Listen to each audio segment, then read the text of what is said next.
The village had never seen a woman like Tola. Her beauty was the kind that made people pause mid-sentence, the kind that turned heads even when she wasn't trying. Men dreamed of her. Women whispered about her. Some admired her, others envied her. But beauty, as Tola would soon learn, does not protect a woman from pain. When she married Akin, a wealthy and respected man, the entire village celebrated. It was a union people called perfect. Love lived in their home. Peace sat at their table. Laughter filled their nights. But after 1 year, then 2, then 6, there was no child. And slowly, the whispers began. Maybe she's barren. A beautiful woman with an empty womb. Of what use is beauty without a child? The words followed her like shadows. Even in silence, she could hear them. Her mother-in-law's smiles grew thinner with time. Her visits became heavier, filled with unspoken pressure. Yet, in the middle of it all, Akin remained her shelter. Don't listen to them, he would say, holding her hands gently. Our time will come. And Tola believed him. Until one day, it finally happened. She was pregnant. Joy returned like rain after a long drought. Her home came alive again. Her mother-in-law transformed overnight, caring, attentive, almost overprotective. Akin treated her like glass, like something precious that must never break. For 9 months, Tola lived in hope. But destiny had its own story to tell. The day of her delivery came with both fear and excitement. For long hours of labor. Screams. Sweat. Prayers. And then, silence. A strange silence. No joyful cries from nurses. No excited congratulations. Only shocked faces. Confused whispers. And then, the truth. The baby in Tola's arms was not like any child anyone had ever seen. A human body. But a face that resembled a monkey. The room froze. The doctor stepped back. The nurses exchanged frightened glances. No one knew what to say. News travels fast in a village. Faster when it carries something strange. By sunset, everyone knew. By nightfall, the child had a name, a monster. People avoided her house. Mothers pulled their children away. Even those who once praised her beauty now spoke with disgust. But the deepest wound came from her own home. Akin, her loving husband, could not hold the child. Her mother-in-law turned her face away. No one wanted to touch the baby. No one, except Tola. She held him. Every single day. She bathed him gently. Fed him patiently. Sang to him softly. Carried him on her back with pride, not shame. Tears would fall from her eyes, but her voice never trembled when she spoke to him. My child, my first fruit. I will never abandon you. And she meant every word. Months passed. 6 months of loneliness.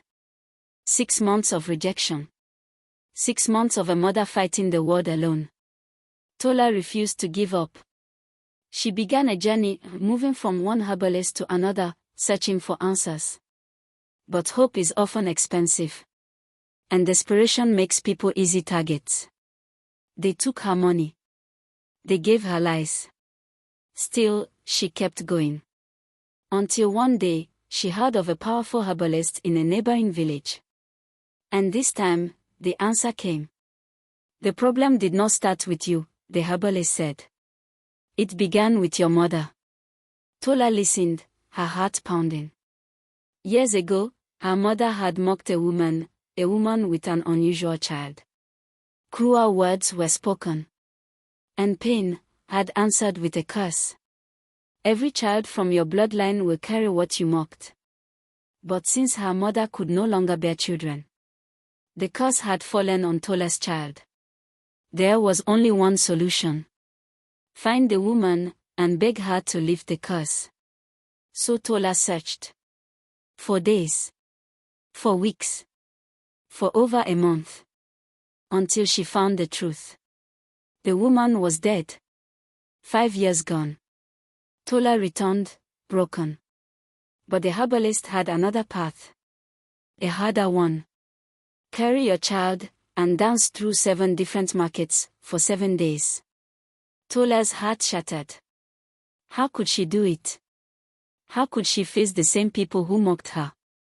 How could she expose her child to more shame? But then she looked at her baby. And she knew. A mother's love does not ask how. It simply acts. She hired drummers. And on the first day, she stepped into the market. People laughed. Pointed. Whispered. Some ran away. But she danced. Day 1. Day 2. Day 3. Her feet ached. Her body weakened.